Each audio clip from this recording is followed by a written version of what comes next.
Today's guest is Michael Bluth, who's the owner of Open Sea Leather Company. As a lifelong artist, Michael was drowning in the study of Mandarin Chinese while serving as a foreign language analyst in the Navy.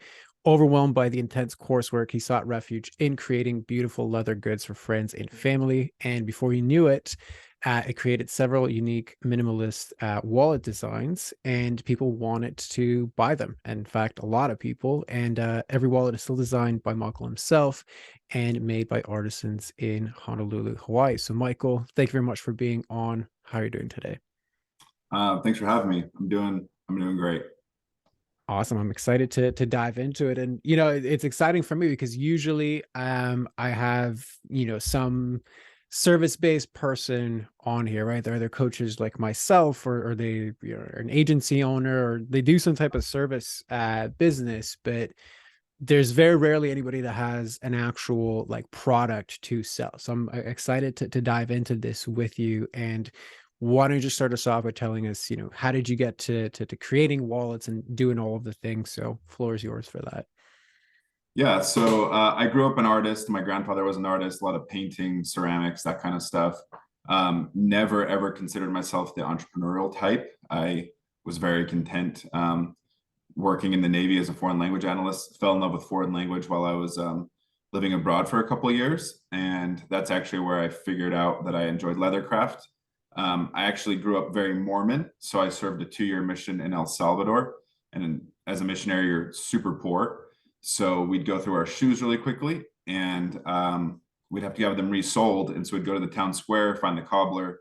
He'd switch out our soles for some old tire tracks. And after watching him do it a couple of times and not being willing to spend the $10 to do it, I started doing it myself. And so that was like my first introduction to, leather and awls and thread. And then from there, I just kind of started experimenting, fixing old bags, then creating bags. And then when I started posting them on Instagram, and there was some interest, I thought, how could I make something that's easy to make, it's got good margins, isn't going to require all of my time. And so I came up with some unique minimalist wall designs that use folds instead of stitches, simply because it cuts down how much time you have to spend making it. And that's honestly been what set us apart from other leather goods brands in our price point, is we're able to keep manufacturing here in the US simply because labor is really expensive, but it only takes 5 minutes to make a wallet. The way that scales is actually very profitable.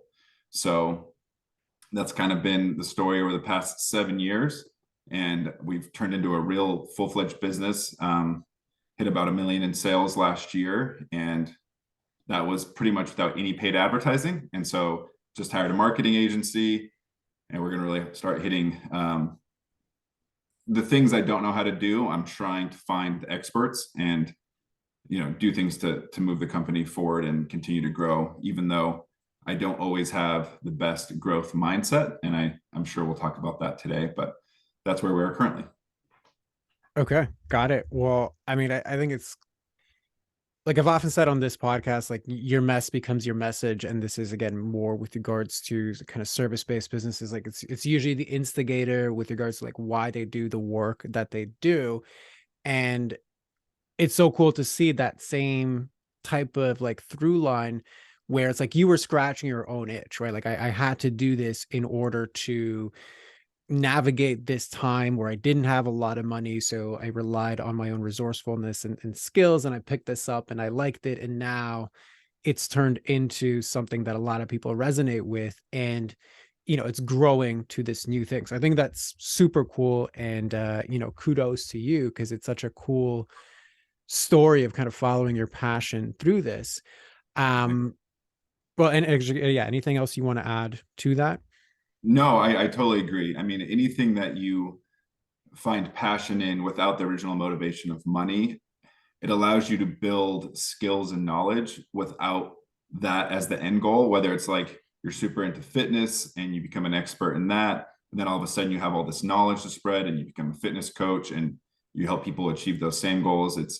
It seems like, in my experience, the people that would do the thing, whether they were making money or not, tend to be very, very successful. And because the skills came first, the knowledge came first, it wasn't profit driven in the beginning. You know what I mean? 100%. Yeah, it's the passion that's driving the activity. It's not the search for a payoff. So yeah, I think as far as like longevity and sustaining what you need to sustain to actually make the business last and be profitable, that's by far the way to go about it. So yeah, I could not agree more.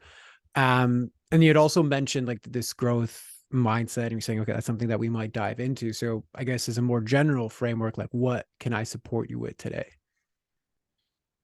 Yeah, I'm self-aware enough to know that I don't have like the entrepreneurial fire. And I don't think that's me being too hard on myself. I just do you know Alex Hormozy? Hmm. Yeah, I mean everybody knows at this point. He just talks about being in love with the game being growing businesses, acquiring wealth, not for wealth's sake, not for being able to purchase new things and live a certain lifestyle, but simply because he loves that game and he understands he's going to push all his chips back to the center when he leaves this world. That game isn't as interesting to me as it maybe should be. I'd like to find the fire of growing a business the same way I have a fire for designing and creating. And I know there's some overlap there, but I just know that's like the biggest block for me is I just I it's not even like a lack of motivation to work. It's a lack of motivation to find out all of the things that I don't know, implement new systems, all of those things. I mean, all those things be qualified as work, but I just wish I wanted it more, I guess. Okay. So just for the sake of clarity, like what do you feel like it's blocking you from? Um, you mean like the lack of fire? What's that blocking me from? Correct. Um, it's definitely blocking me from having like a really positive outlook looking forward. I mean, every indicator in the books, like on the books, the financial books would indicate like we're going to continue to grow. This is going to be successful. I could have like a really profitable exit in a few years. Um, but I can't help but think each and every day, what am I going to do then when this all goes to shit? Like, what am I going to do for work when this just goes away? When this dries up? And every low week of sales or month of sales, it's, psychologically, it's like the sky is falling. And I know that's not unique. I have a few entrepreneurial friends that feel similarly. You have this like worst case catastrophizing mentality, as CBT would say, catastrophizing. I do way too much of that. Sorry about that. Okay. It's the wrench being thrown in the mix at the right time, you know what I mean? So it's it's all Yeah. good. Yeah. Okay, perfect. So what I would then reflect back with regards to that. So I don't have the entrepreneurial fire to, grow this business. To me sounds a bit different than what am I going to do when all of this goes away? All right. I'm just I'm gonna Yeah, have to just that's fine. edit. It's all good. Listen, Uh, stuff like this happens all the time. We've had people, have delivery and kids and dogs, so it's we keep it very real as far as the podcast is concerned. So, um, really, the question that I want to reflect back to you, as I was saying, so this sentiment of like I don't have the entrepreneurial fire, this fire to like really grow the business into something even bigger. To me, that sounds different than what am I going to do when all of this goes away. So, firstly, what are your thoughts on that? And secondly, which one do you think is actually more relevant? yeah. So maybe that comes from I understand that if I don't grow, it'll die. Like if I could have paused revenue at a certain amount a couple years ago when it was just me making everything and I made a good income, I would have pushed pause because the growth didn't appeal to me. It was the life I was living really appealed to me. It was a perfect balance of working with my hands, having enough time to recreate. I'm really into skiing and snowboarding and surfing and all those things, and time for my kids. It was just like, it was perfect. But I know that the way these businesses work, especially in e-commerce, like you grow or you die. So those two go hand in hand. I know that if I'm not motivated to grow it the best I can, it will eventually just go away, because you can't just be in the river, pull the oar up and expect to stay in the same spot. You're going to start floating downstream. um so yeah, I mean, that's kind of the way I think about it, and I'm sure that I've made a few mistakes in that line of thinking, but that's kind of how I feel. Okay. So if I don't grow, it's going to die, meaning like if I stop, it'll just begin to disintegrate. And then basically that goes back to that question, like, so what am I going to do when this all goes away? So whether it all goes away because I sell it for this like big exit, or I just let it die off because I don't want to do this anymore. The central question is like, well, what am I going to do when this disappears? Like, would that be accurate or no? Yeah, and like I'm not even afraid of what I would do if this all disappeared. I've done 10 years working a 9 to 5 type job in the Navy. Wasn't any happier then than I am now, or vice versa. And I know if this all went away, I would find something else to do and I'd be just as happy. So I don't know. It's like we operate so much on like this like reward system, this internal reward system. And I wish I just got more out of seeing it grow, like more satisfaction, more pride, feeling of accomplishment, all those things. When I don't, because I feel like that's never been my goal in life, is to like be a super successful entrepreneur. Like that's just not what I've ever set out to do. I've kind of fell into it, and now I have employees and all those things, and I wake up every morning with a duty to them and customers and all those things. And so it's like, it's not even out of obligation. I still enjoy it to a degree. I really do. Actually, I shouldn't even say to a degree. I love my life right now. It's amazing. I just feel like 10 years of super steady paycheck and a pension on the horizon just feels so much different than this. And I'm anxiety prone already. And there's nothing more like anxiety ridden than running an e-commerce business where you can control all your effort, but you can't control the result, and that result is your livelihood. So it just feels precarious. Got it. Okay.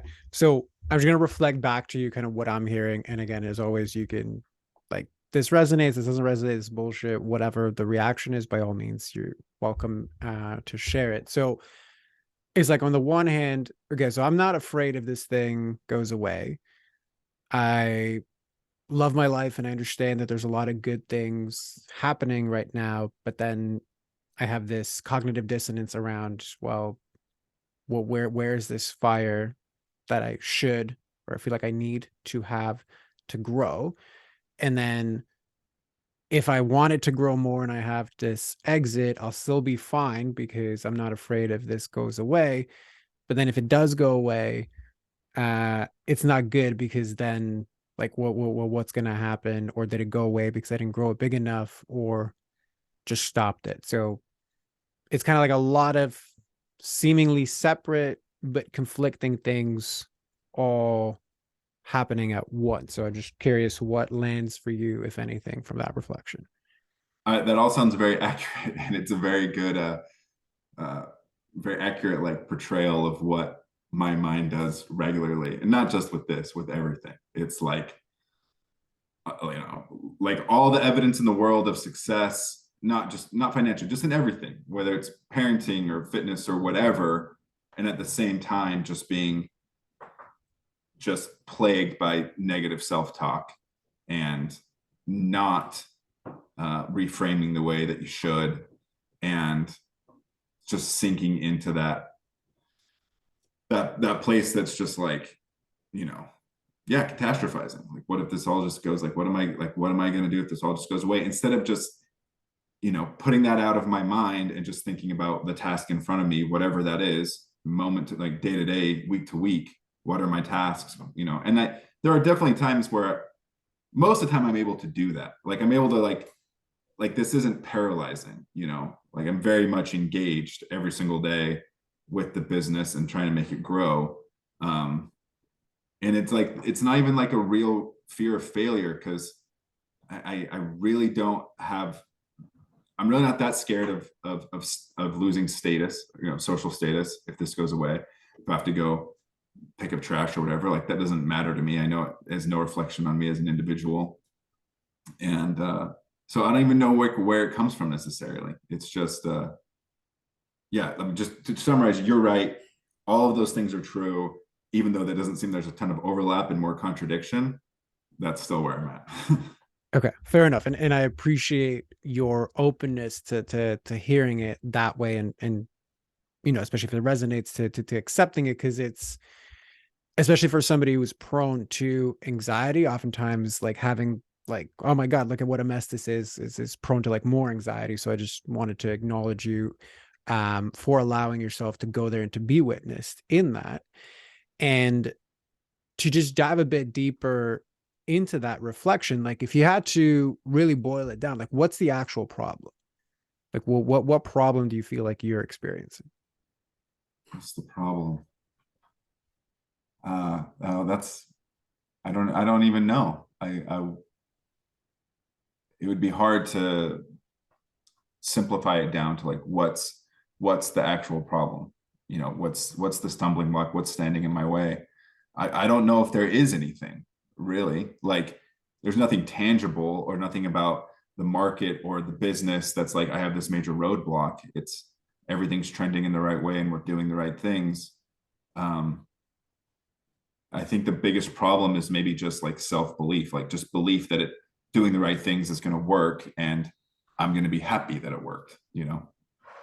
Okay. So as an aside, Mhm. are you generally more comfortable solving problems, or are you comfortable when there's no problems?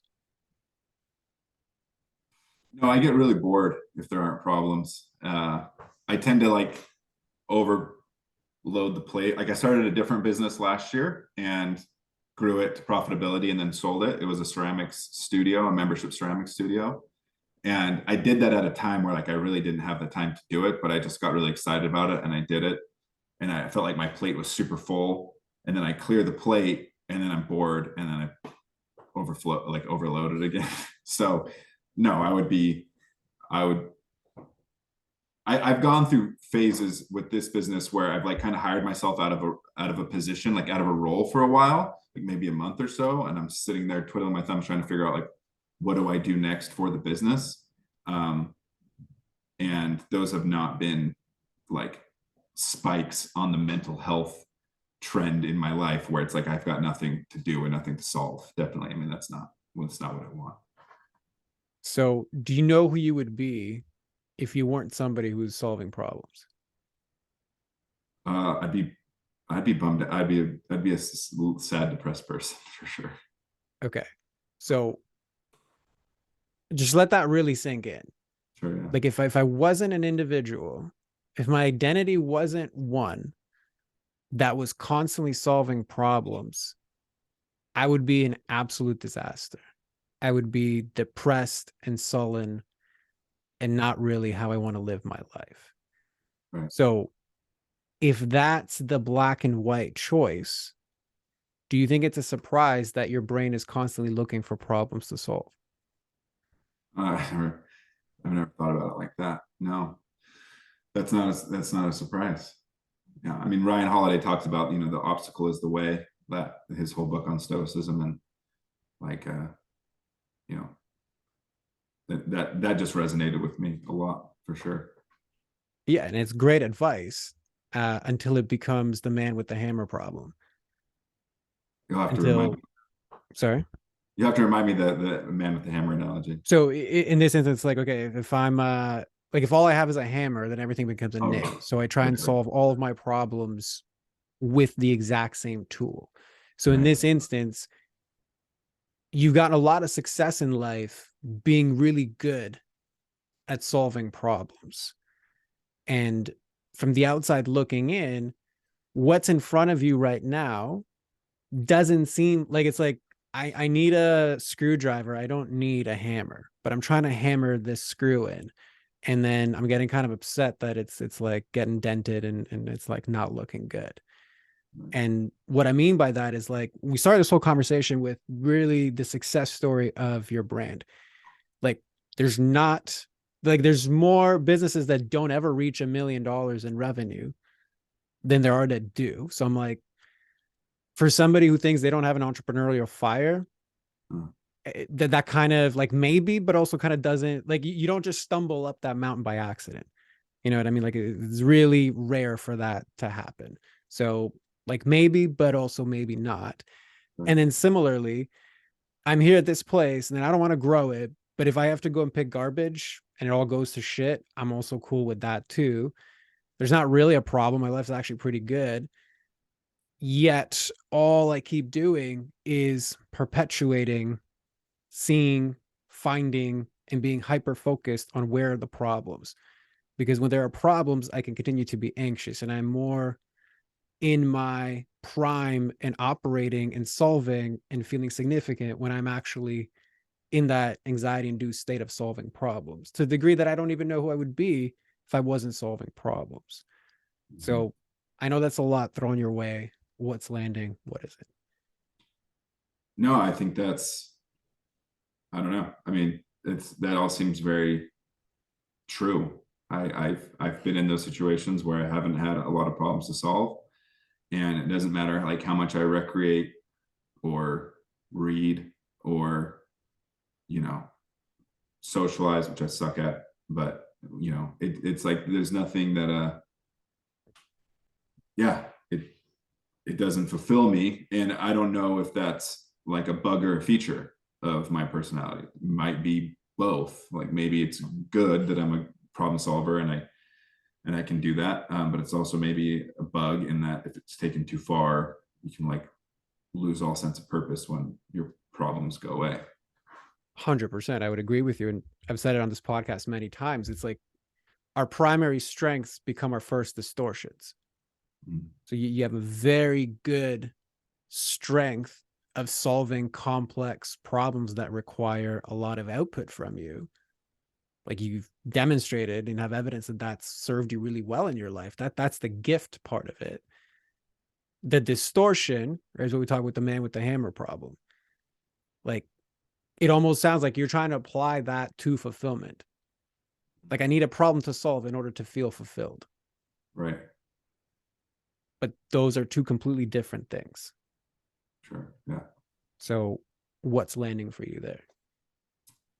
Yeah. I think that's right. I've always struggled with uh, until more recently. I've identified it. I'm trying to get better, but you know, working in a lot of absolutes, working in a lot of black and whites. That's how I grew up. And I left Mormonism at like 23, but a lot of that hardwiring like sticks with you. Not in like your social views and stuff, like all that shit's gone away. But just the way that we see everything is like this false dichotomy, like this binary, like there's good and bad. And so I've tended to go towards like absolutism in a lot of things in the past, and I'm trying to work through that.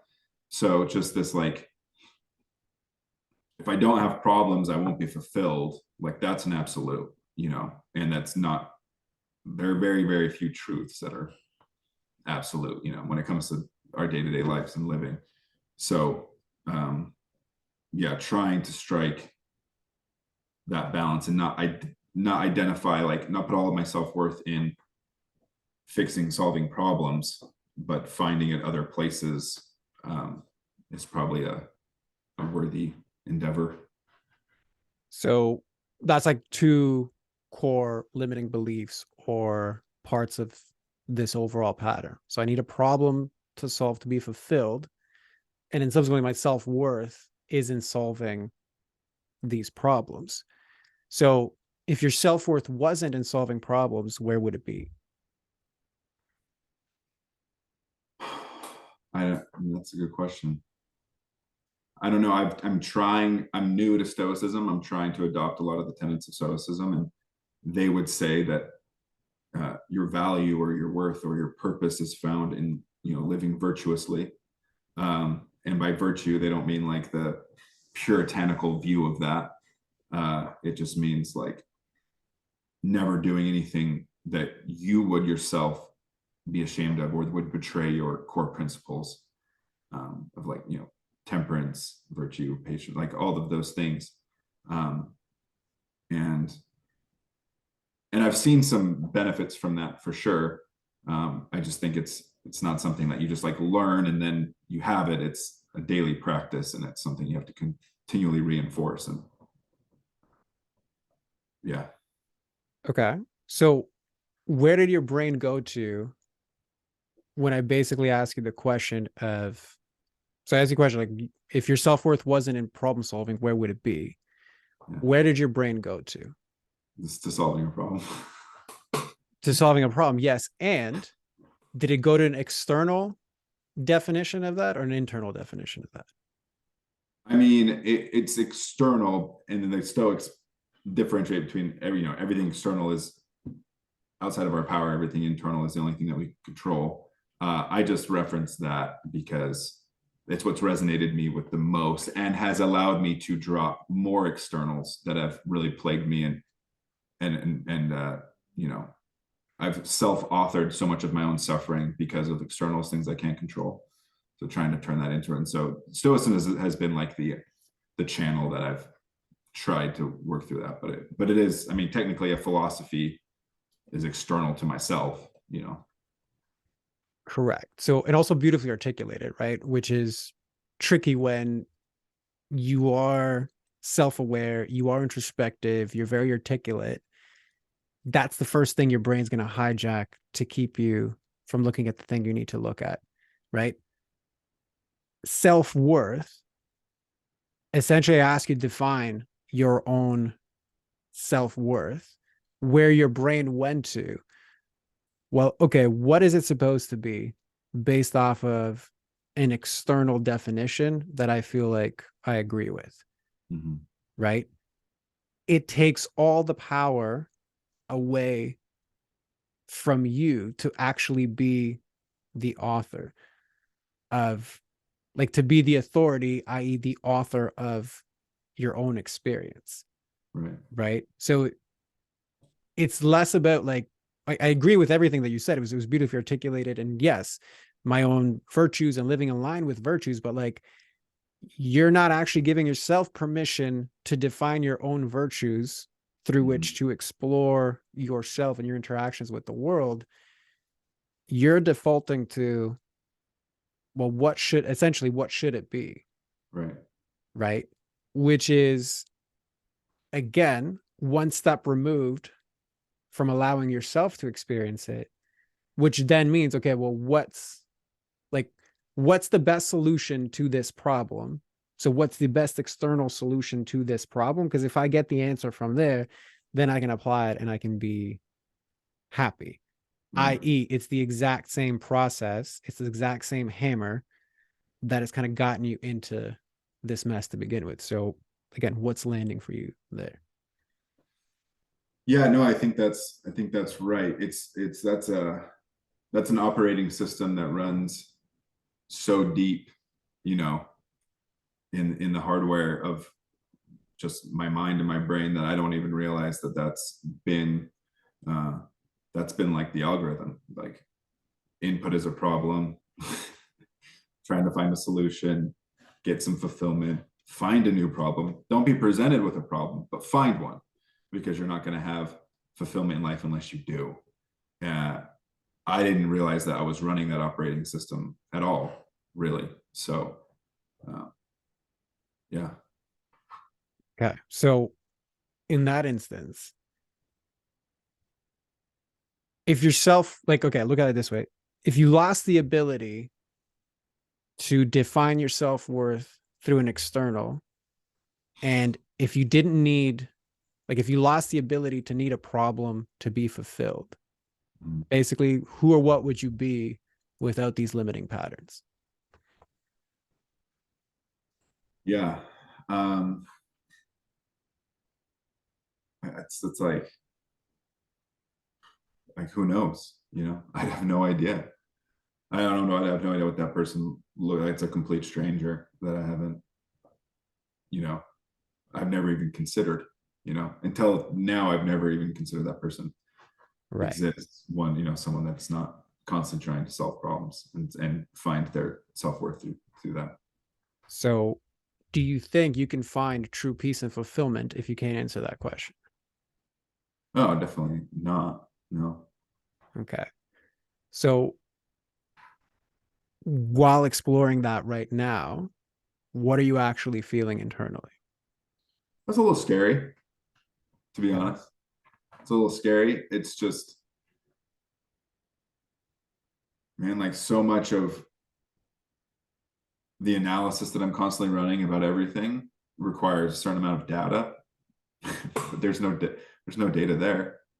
That's just like a giant mystery. It's a void. Like I have no idea what would be there.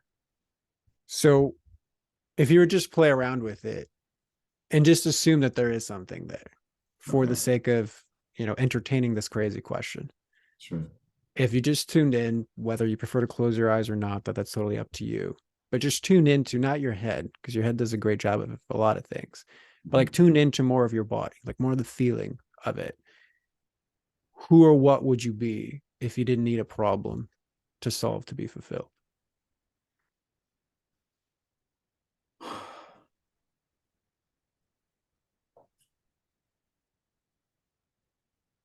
Yeah, I don't know. It feels lonely. It feels isolating. Um, and that probably goes to, as much as I want to say like social status doesn't matter to me. It doesn't matter to me in some aspects of like gaining wealth and having nice things, but I very much care if someone thinks I'm a good person or an honorable person, trustworthy person, someone reliable. And I've experienced this in like personal relationships too, where all of my self-worth in that relationship is providing help. And that's where I get all of it. And if I can't be helping, then I'm not good. It's very codependent. It's not healthy. um, and then when someone doesn't need that help or doesn't want that help or whatever, it's it's it's like it's like a real, it feels like a real personal rejection because, yeah, I mean, living life for myself, not solving problems, I like, it's so hard to even, it's hard to picture that. Selflessness is hammered into you growing up Mormonism. It's like it's not like getting rid of the self in like a Buddhist sense or like, mindfulness meditation. It's you give everything to everyone around you. That's the way it is. Your family, your community, church. To do otherwise is the antithesis of everything that you're supposed to be.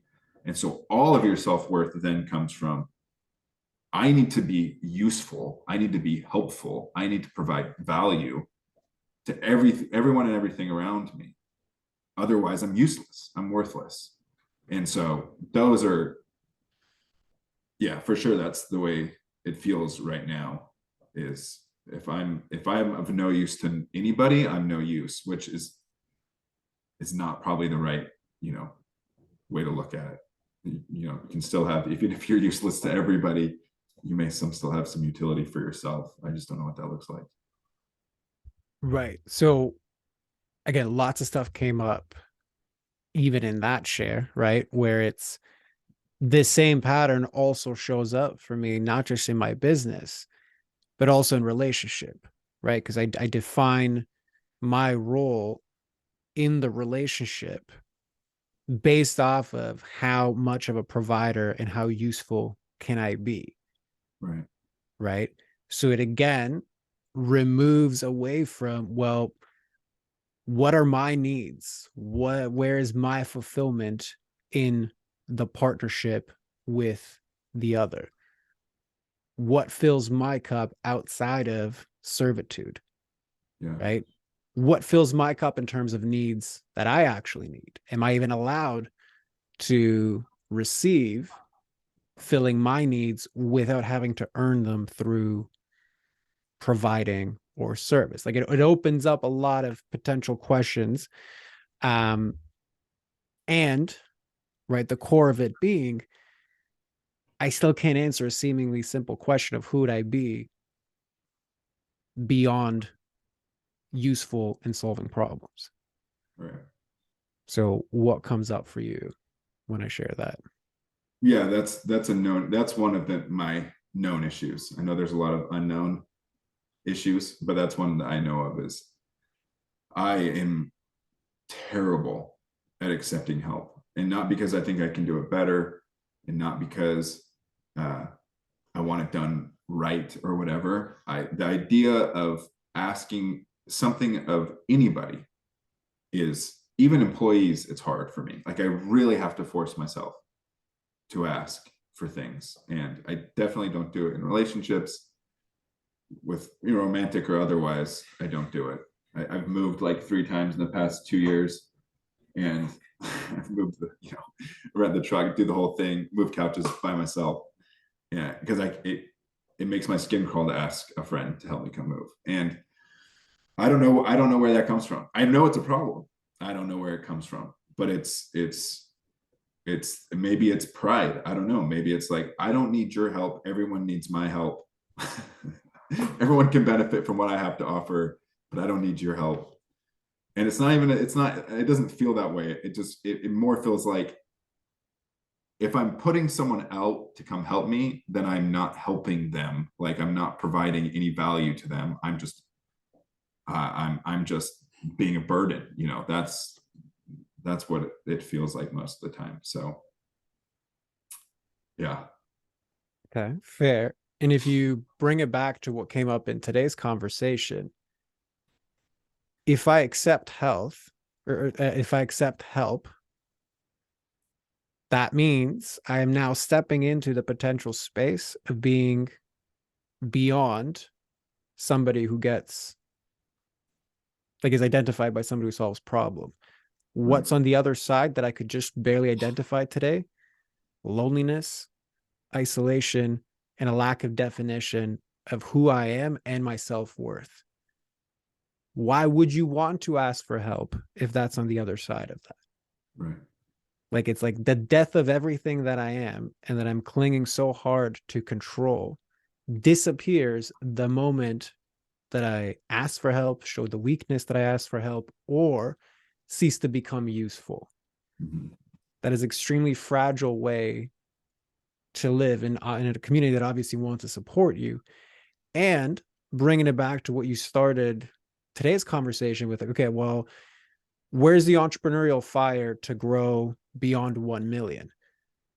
Generally, growing beyond 1 million means you're going to have to evolve your role into something different than what it is right now, and also rely on a lot of other specialized people to scale it to whatever the next step is, which is going to mean not only letting go of control, probably asking for help in certain areas, right? You talked about systems, so probably you need help there. So, like, to what degree then am I not asking for help there? So, what lands for you in that aspect? Yeah, no, you're absolutely right. That's been one of the struggles. I mean, and with each new hire, you get a little bit better at it, and you get a little bit better at delegating.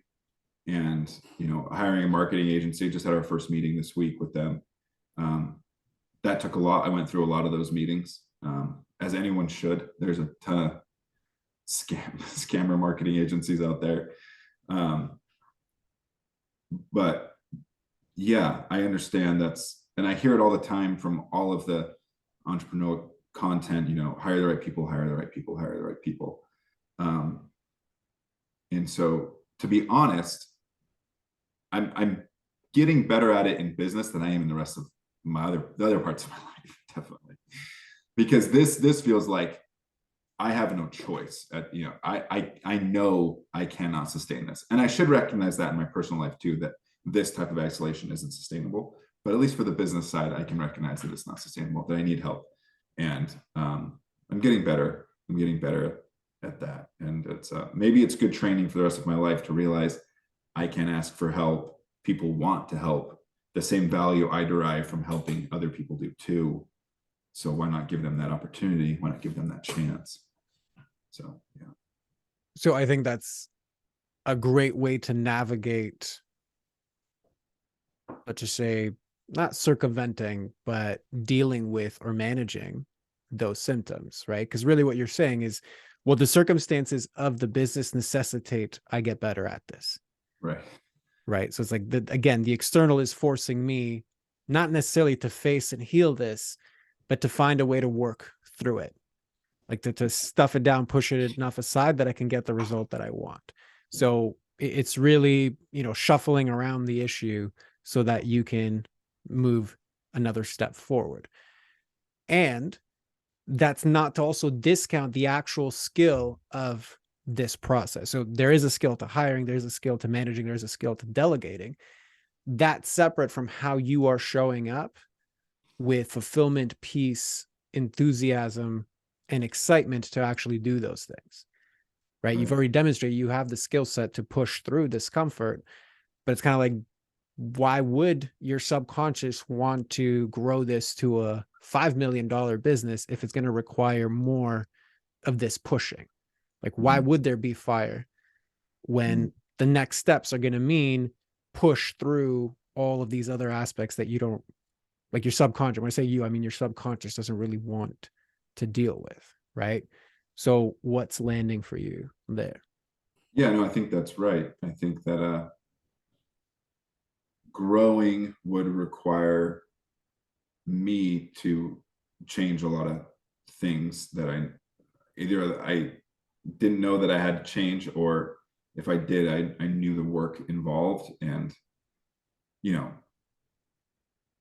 doing therapy from, fair, like, from early 20s till now, off and on, whatever,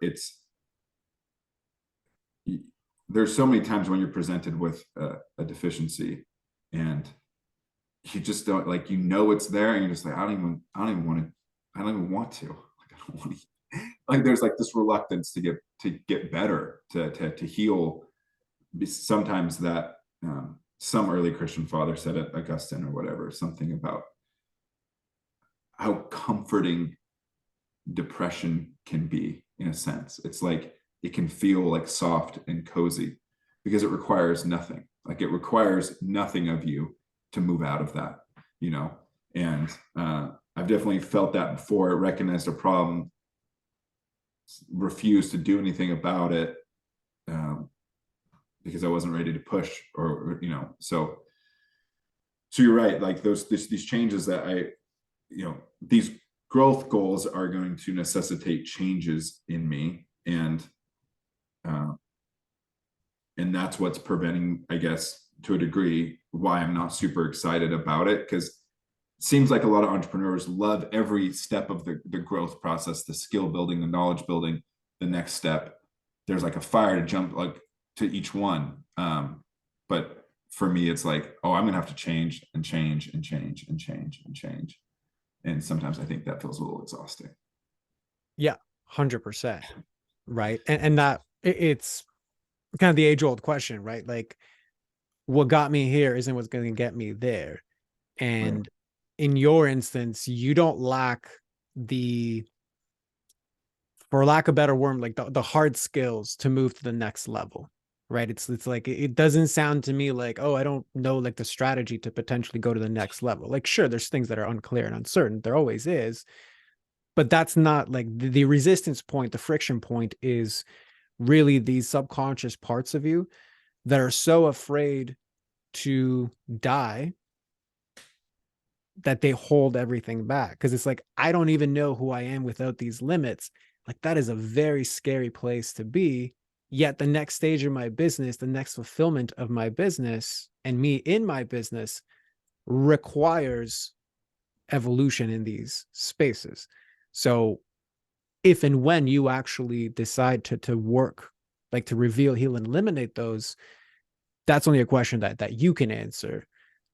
But at least the window of possibility that, like, okay, there is somebody there, I just don't know who that person is. Right. That's also a good spot to be in, to begin to explore that. So again, what lands for you there? Yeah, I don't know. There's a few things running through my mind with that. Just, thinking about relationships. Um, I've been divorced for 4 years, doing the whole dating thing or whatever. And women that have like really successful, seem to have everything kind of going for them. I'm immediately turned off because I feel like there's no problem to solve Yeah. there. But they There's got it all. no, I got no role here because they yeah, got nothing for me to contribute to. right. And it's not, I don't need like someone broken. That's not what I'm saying. I just need to feel like I'm providing value to someone. I can solve some of their problems. I can help them out with this, that, or the other. So I And think I'm just gonna cut you off here because yeah, it's it's fine. it's an important yellow flag that I just want to draw attention to. It's a perfect example of this whole conversation. I'm attracting women that quote unquote have everything going for them. So whatever, they're successful, they got their stuff together, however you want to define that. Right. I have no place here.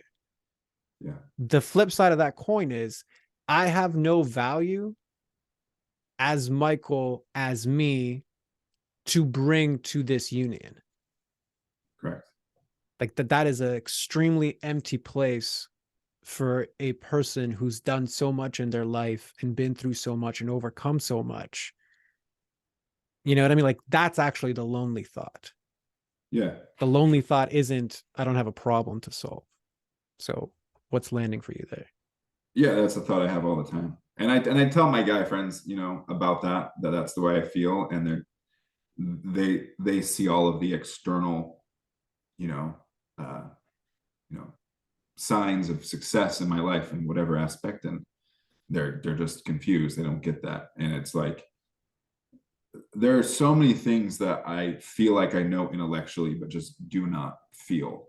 Yeah, And trying to line up what I feel with reality is probably the biggest stumbling block in all aspects of my life, because it's just there seems to be a giant divide between the two. 100%. And that is always the first place I start with male clients, which is, and I've certainly been guilty of this too. It's again, man with the hammer problem. In this instance, it's the intellect. We're so good at solving problems intellectually. We're so good at seeing the patterns. You are like nothing that I've said today is like mind-blowingly new that you've never been aware of. You understand it all. Yet a simple question of like, how do I feel that I would be without this is like, well, like I've lost 80 IQ points. Like I can't, like where is this going? Right. And that really is the scariest part because you've gotten so good at using your head that body knowledge to like feel all of these things, explore it in an emotional capacity and expand that's where you lose or seemingly perceive to lose all control. I don't want to go there. I need to keep my shit together. Right. Yeah. And you're right. That's exactly where the healing is, which is also why, while you get a lot of value out of reading and having more inputs around philosophy or whatever, personal development, it's the wrong tool for the job. Mhm. Right. Like self-worth is ultimately going to come from a feeling. Fulfillment is a feeling. Peace is a feeling. It's not a virtue of things that I check off every morning that I get to do. If it was, you would have already done that. Right. Right. So just for the sake of time, I know, this is a much deeper thing to explore, but as far as like this container and mapping this out, does this feel complete for you? Or is there still something left outstanding? I mean, this identified a big problem. I don't know the roadmap forward, but it's good to know that and that's the first step, is identifying a problem. And you know it's something I'm going to bring up with therapist and try and figure out, because truth is I haven't spent enough time. I haven't spent any time thinking about that question. And a good start will just be to start to think about it. Beautiful. Well, in that case, Michael, I thank you for allowing yourself to be witnessed and go through this crazy process, because it is such a thing that so many men especially struggle with. So I commend you for bringing that to the table. And if you can just close us off and let everybody know where to find you, who's the best person to find you, floor is yours for that. Yeah, don't have any personal social media. I don't believe in it, but you can find us on Instagram at Open Sea Leather, online at osleather.com. Despite all my failings, we still make amazing wallets and leather goods, and it's all made right here in the USA. So it's we also believe in sustainability, using natural leathers, avoiding toxic chemicals, minimal packaging, trying to keep our beautiful world looking green. So. Thank you so much to you. This was great. This is honestly, I got way more out of this personally than I would have gotten out of any other podcast just to get views and exposure. So thank you. You're very welcome. So yeah, thank you again for allowing yourself to be witnessed in this way. And for everybody else listening, we'll see you on the next one.